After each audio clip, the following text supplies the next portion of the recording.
कह रही है कि जितना हो सकता है उतना कह रही है नेक अमल कर लो, कयामत बहुत नजदीक आ गई है।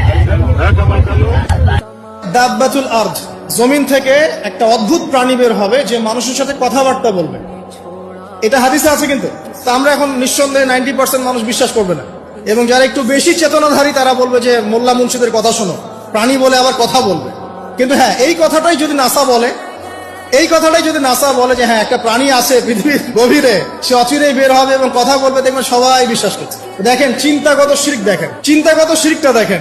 যখন আমরা ওইসব মিডিয়া থেকে কোনো কথা আসে, আমরা নিশ্চিন্তে নির্দ্বিধায় বিশ্বাস করি। আল্লাহ পাক হাদিসে বলছেন, নবী হাদিসে বলছেন দাব্বাতুল আরদ বের হবে, মানুষের সাথে কথাবার্তা বলবে। মানুষ বিশ্বাস করতে চায় না।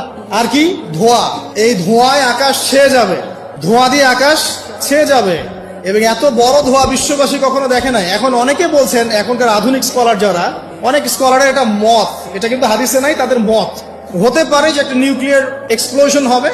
সারা ওয়ার্ল্ড তো এখন নিউক্লিয়ার যুদ্ধের সামনে দাঁড়িয়ে আছে, তখন হয়তো বা ধোঁয়ায় পুরো বিশ্ব ছেয়ে যেতে পারে। এটা তাদের মত, এটা হতেও পারে, নাও হতে পারে, হওয়ার সম্ভাবনা কিন্তু আছে, উড়িয়ে দেওয়া যাচ্ছে না। ঠিক আছে, চারটা, পাঁচ হচ্ছে ইয়াজুজ আর মাজুজ। এই প্রকৃতি বের হবে, এরা কিন্তু আদম সন্তান, এবং তারা পৃথিবীর পানি খেয়ে শেষ করে ফেলে দিবে, মহাসাগরের পানি খেয়ে শেষ করে ফেলে দিবে।